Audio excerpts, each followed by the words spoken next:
सत्यमेव जयते दोस्तों।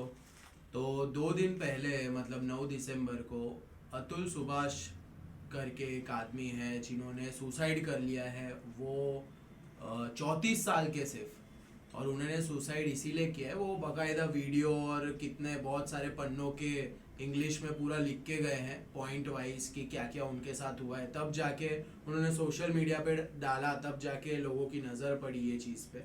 और ये बहुत अच्छी बात है कि लोगों की नज़र पड़ी, पर ये बहुत बुरी बात है कि ऐसा नज़र पड़वाने के लिए उनको मरना पड़ा। ये बहुत बुरी बात है वो हम सब के लिए, कि अगर किसी को न्याय मांगना है तो आजकल कोर्ट कचहरी से नहीं मिल रहा है। मतलब कोर्ट कचहरी के सामने कितना भी क्राइम चल रहा है वो तब तक गौर नहीं करेंगे जब तक कोई ऐसा अतुल सुभाष, जब तक कोई सुसाइड ना करे 120 140 पन्ने का लिख के कि भाई मेरे साथ क्या हुआ है, वो भी इंग्लिश में, तब तक ये लोग उस पर नजर नहीं डालेंगे, तब तक कोई एक्टिव नहीं होगा।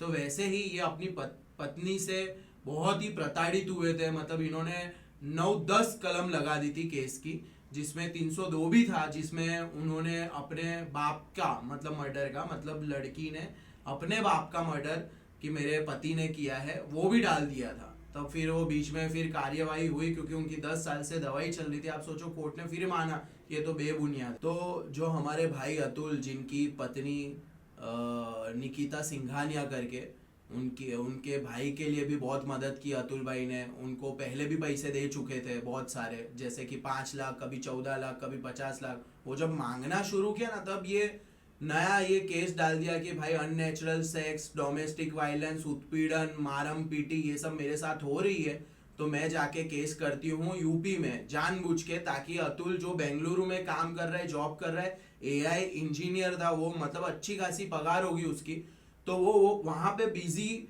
है अपनी जिंदगी में। वो छोड़ छाड़ के वो आए कोर्ट के लिए, जिसने भी तारीखें या कुछ भी भरी होगी, जो तारीख पे गया होगा कोर्ट की। आपको पता है कि एक दिन का, अगर एक दिन आपकी जैसे 23 तारीख को तारीख है ना, तो ऐसा नहीं कि 2 घंटे काम खत्म करके अपने आ जाए, वो पूरा दिन कोर्ट के नाम दे ही देना पड़ता है। ठीक है, वो भी अगर आपके शहर में, तो ये तो फिर दूसरे शहर में तो इनको 2 दिन वो ट्रैवलिंग में जाना पड़े, वहां कितना परेशान, जैसे ही अंदर घुसे। और ये सब जो इनके जज थे रीता कौशिक, उनके जो पेशकार थे, वो पैसे लेके, वो उनको परेशान करने के लिए और भी पैसे लेके उनसे तारीख, अच्छा चलो नेक्स्ट, सब मौजूद रहते थे फिर भी कि नहीं हाँ चलो नेक्स्ट तारीख दे देते। मतलब वो लेवल का परेशान किया गया है।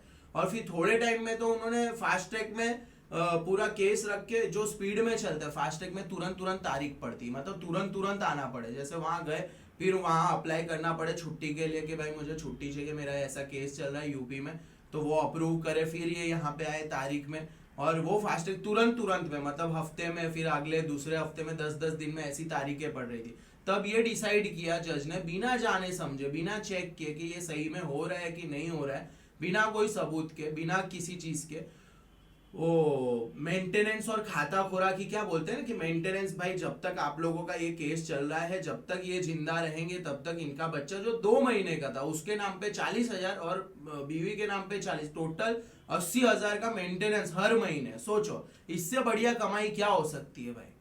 हाँ, मैं तो बोलता हूँ कि हम लोग अगर होते, ये सबसे बेस्ट बिजनेस है। और ये निकिता सबको ये बता रही है कि सबसे वन ऑफ द बेस्ट, मतलब पढ़ाई लिखाई छोड़ दो, ये करो।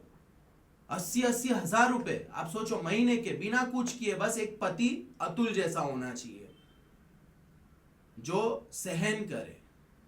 ठीक है, जो ये सब चीजों को सहन करे, वैसा एक पति ढूंढ लो। 80,000 मेंटेनेंस, और सोचो कौन से हिसाब से 2 महीने का बच्चा, उसको 40,000। ऐसा तो क्या, मतलब वो बच्चा कौन सी जगह मैनिक्योर पेडिक्योर कराता होगा जो जज ने ऐसा सोच लिया कि भाई 2 महीने के बच्चे के लिए 40,000 मेंटेनेंस। भाई लोगों का पगार होता है, एक घर का पूरा इनकम होता है, एक मिडिल क्लास फैमिली का इनकम होता है 40,000 रुपए। एक कोर्ट ऐसी जगह है जहां पे सबको एक तरीके से देखा जाता है कि भाई अमीर गरीब, छोटा बड़ा, जैसा भी पद वाला हो या बिना पद वाला हो, सबको एक तरीके से, उसी को बोलते हैं ना कि न्यायालय, कि भाई यहाँ सब सेम है। ठीक है, अगर वो कटघरे में खड़े हो तो तुम सब बराबर हो, मतलब ऐसा नहीं कोई ऊपर नीचे, ऐसा कुछ नहीं है कि भाई इसको 40,000 मेंटेनेंस, उसको चलो ये गरीब है भाई इसको 2,000 मेंटेनेंस, ऐसा थोड़ी होता है भाई। करो तो सबके लिए करो। तो इस तरीके का, ये लेवल का अतुल भाई के ऊपर टॉर्चर और ये सब हुआ है, जो डाउरी अब मुझे ये बताओ, कोई बिजनेस करने वाला इंसान हो तो समझे कि उसके पास हमेशा बिजनेस का लॉस हो रहा है तो वो मांग रहा है भाई कि ससुराल वालों से, हाँ कि तू लेके आ पैसे, हाँ मेरे पैसे डुबा। वो खुद जॉब कर रहा है, हाँ उसको हर महीने पगार आ रही है अच्छी खासी, वो क्यों डाउरी मांगेगा? ये तो हम जैसे गवारों को पता चलता है। आज 4 लोगों को रास्ते में रोक के पूछोगे, वो बता देगा कि भाई वो क्यों मांगेगा। स्वाभाविक बात है, कौन सी चीज करने को? 12 घंटे जॉब कर रहा है, 13 घंटे, हाँ घर आके स्ट्रेस में वो सो रहा है खा पी के, या फैमिली के साथ टाइम स्पेंड कर रहा है, तो ये डाउरी लेके जाएगा कहाँ? कौन सी रंगरलिया मनाएगा? वो तो काम ही कर रहा है ना, जॉब ऑलरेडी कर रहा है, बिजनेस भी नहीं कर रहा है कि एक टाइम आपको शक हो कि हाँ चलो बिजनेस के लिए मांग लो। तो ऐसे तो बहुत सारे केस गलत गलत, जो 302 धारा लगाई थी अपने बाप के मर्डर का, वो भी फेल हो गया कि भाई 10 साल से उनकी ट्रीटमेंट चल रही थी दिल्ली में, तब जाके कोर्ट ने माना कि हाँ चलो ये तो दवाई हो, तो ये धारा हटा दो चलो। समझ रहे हो? अगर कोर्ट में जज के पेशकार अगर पैसे ले रहे, वो दिख रहा है जज को कि भाई ये पैसे लेके सब सेटलमेंट कर रहा है, तारीखें बढ़वा रहा है, ये कुछ भी कर रहा है, तो कानून अंधा ही है फिर। और दूसरा ये कि आज तो मैं ये बोलता हूँ कि अतुल भाई पढ़े लिखे समझदार और जिनको इंग्लिश प्रॉपर आती है, तो उन्होंने ये मुद्दे को उजागर किया। बाकी तो ऐसा कितने घरों में हो रहा है, पहले लोग ऐसा सोचते थे कि लड़की की इज्जत जाएगी, नहीं हम केस नहीं करते, शांति से अलग हो जाते, पर अब ऐसा हो गया, ये जमाना आ गया जब से ये कानून बहुत एक्स्ट्रा लड़कियों के फेवर में आ गया, तब से लड़के लोग शर्माते हैं कि उनके घर वाले समझाते हैं कि अरे यार ये हमारी बहू कहीं कुछ भयंकर ना डाल दे केस की, भाई मेरे ससुर मेरे ऊपर मतलब कोशिश की कुछ करने की, ऐसा सब वो डर के अब ये लोग सामने नहीं आते। लड़के के परिवार जिनके ऊपर ऐसे झूठे केस, ऐसे बहुत सारे केसेस है जो कभी सामने भी नहीं आए, वो लोग पैसे देके लिपटा देते कि 10 लाख 15 लाख कमा लेंगे, कोई बात नहीं, हाँ हमारी घर की इज्जत नहीं जानी चाहिए। ऐसे कितने परिवार होंगे। आज ये वही मैं बोल रहा हूँ कि आज ये भाई ने पूरा एकदम लिख के विवरण करके वो किया है। मैं बोलता हूँ सुसाइड कोई हल नहीं है, पर ये समाज के लिए, समाज को सोचना चाहिए कि ये सिर्फ अतुल भाई की कहानी नहीं, ऐसे कितने घर है, कितने बुजुर्ग माँ बाप है जो बहुत शान शौकत से अपने पूरे जिंदगी की कमाई लगा के अपने बेटे की शादी करते, खर्चा करते एकदम फुल कि हाँ अच्छी बहू आई, और वो फिर आके अगर ऐसा करे जैसे ये चीज है, तो जो सही में जिन जो महिलाओं के साथ हो रहा है कि जिनको सही में डाउरी मांग रहे, वो उनका केस फिर वैसा का वैसा ही रह जाएगा कि नहीं ये भी नाटक कर रही, जैसा ये अतुल के जैसे निकिता वाले केस में हुआ था।